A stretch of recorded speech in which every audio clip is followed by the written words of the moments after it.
qalbiga hadda ilama joogo waa qiso dhaba raantii aniga aad ii qusaysa qalbiga hadda ilama joogo oo xataa isma oga hadeerba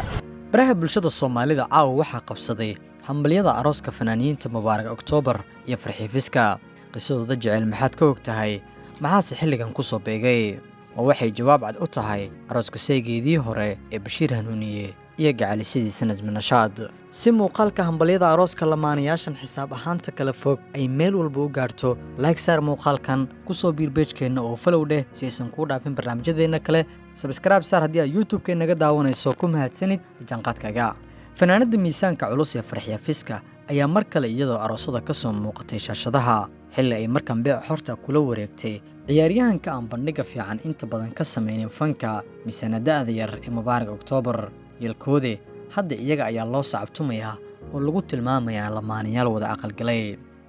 fanaanadan weyn ee Farxii Fiska oo caan ku ah in heshiisyo guur ay ka siixato wiilasha da'da yar ayaa markan heerka labaad ka soo dalacsay Mubarak October oo xilligan kadib la caweyn doona boqorada codka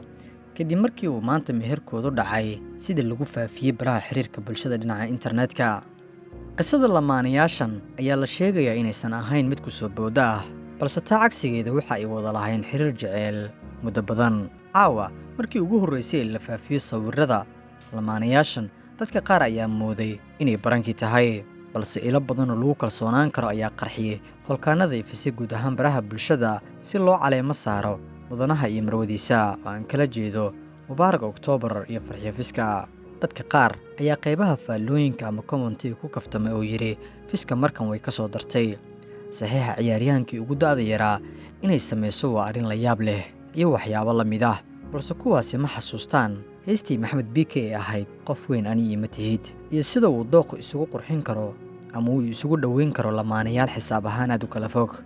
waxaa laga yaabaa inay cajiib kula noqoto Fiska iyo Mubarak October oo wada aqal galay wararka qaar waxay sheegayaan in meherkooda uu ka dhacay Hargeysa inkastoo xisaabaadka meherka aan wali la shaacin balse sawirada waxay u muuqdaan kuwa aad looga shaqeeyay oo banaanka keenay dhismaha qoyskan faneed ee aad loogu wada sacaabatumayo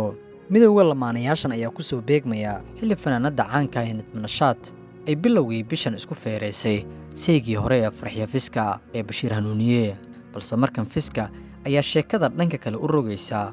kadib markii ay ismehersadeen iyada iyo wiil dhalinyaro ah oo ka mid ah fanaaniinta hibada leh ee hadda ku nool Hargeysa ugu dambeyn waxaan hambalyo leenahay lamaanayaashan dunida iska calmaday waxaan u rajeynayaa nolol qurux badan oo waarta ilaa dhamaadka haddii aad nala joogtay ha hilmaamin inaad muuqaalkan like saarto sii share garayso ku mahadsanid la janqaadkaaga